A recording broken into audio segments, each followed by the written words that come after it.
What it ain't, YouTube. It's your boy Big Bernie tuning in the fourth and go right. Today I'll be talking about football back in the 2000s, how everything changed.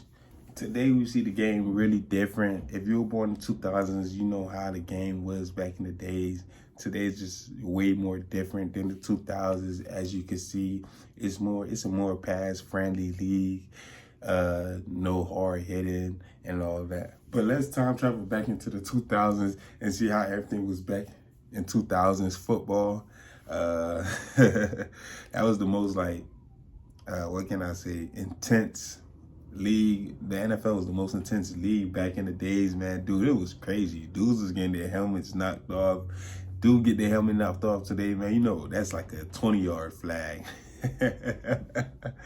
Nah, I'm playing though, man. But yeah, man, let's get into it, man. Let's go back into the 2000s, man. Back to the 99 and 2000. Yeah, man. Where dudes had shoulder pads like this instead of wearing shoulder pads like this. Man, even dudes had them big ass neck pads back in the days, man. Listen, man, I don't know what was the purpose of that, man. But it makes people even, you feel me? It made dudes look intimidating, man. So you feel me? That was the swag back in the 2000s. But the offense was totally ran different back in the days, man. It was more of a pro set offense. You'll have a fullback and a running back in the backfield. I'll show a picture of how the offense looked back in the days. But yeah, fullbacks are dying breed in the NFL. You don't barely see it. Teams that have fullbacks that comes off the top of my head are the Ravens, the 49ers, and the Dolphins. Those are teams that still run pro set type off. Only two running backs that come to my head that reminds me of a 2000s running back are Derrick Henry and Josh Jacobs. Derrick Henry, who plays for the Ravens, and Josh Jacobs, who plays for the Packers, man. They like, how can I say that? They're like a bruising, like train type running back that they'll run you over. They have to go uphill, just straight uphill with a fullback blocking, or they don't even need a fullback blocking. They just need a full head of steam and go upfield, knocking dudes off, stiff arming. But also the field was different. As you can see in this picture, this dude is wearing shoes. The field was made of AstroTurf. They say it was like a carpet, once you land on it, it feels hard as hell. You couldn't get no grip with no cleats because it was too damn thick. You couldn't put your cleats into the ground. You couldn't cut a certain way you want to. So it was a more run heavy league back in the days, in the 2000s. So it was definitely hard for quarterbacks to go over the 4,000 and 5,000 yard passing mark. So if you were throwing for that much yards, that means you were a real special and real good quarterback.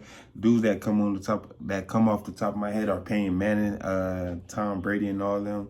Dude, because I mean, them dudes just, I mean, they're the GOATs, man. That's all I can say. Even for receivers, it was tough getting 1,000 yards. I mean, every receiver is not getting 1,000 yards how they are getting today. You had to be real special to get 1,000 yards back in the days because it was real run heavy. Dudes that come off the top of my head again are Marvin Harrison, Torrey Holt, and Randy Moss, T.O., all them boys, man. Like I said earlier in the video, it was a hard-hitting league, so dudes was getting their heads knocked off. Crack backing was legal. I know it's illegal now, but it was definitely legal back in the days. You could definitely hit dudes while going for the ball. I mean, it was no targeting calls like that. Also, Madden was dropping. The Madden franchise was better than ever as of right now, man. You know, people complaining about it right now, but back in the 2000s, man, everybody was loving the game, man. Definitely Madden was a staple in my household, so I ain't got no bad words to say. Still play it to this day. My favorite Madden is definitely, I'm not gonna say 04, but that's up there though. Madden 04 was definitely, it was definitely the greatest, not the greatest, because I'm not, I have my options, but it was damn near top 3 for me. Madden 04 is definitely top 3, man. With Michael Vick on the cover, everybody picking Michael Vick, man, just running the ball with him, dude. Man, I hated that shit. But back in the days, it was more of a defensive league. It's not like how it was today, like offense just scoring off the rails like that, man. You had teams that wasn't scoring like that if they were playing great defenses. Off the top of my head, defenses, Ravens defense, them Ravens defense back then was crazy. Steelers defense, the Buccaneers defense. But yeah, it was defenses like that really paved the way and changed the game. It was also the same that applies for college football. Everything I'm saying applies to college football except for the AstroTurf. But college football was like that back in the 2000s too. But that's all I got for today, man. If you enjoyed this video, like, subscribe to my YouTube channel, man. If I missed anything on 2000s football, you could just inform everybody down in the comments, man. It's your boy Big Burn. Follow my Instagram, 4th and Goal. Follow my TikTok, 4th and Goal. Thank you guys for tuning in. And yeah, peace.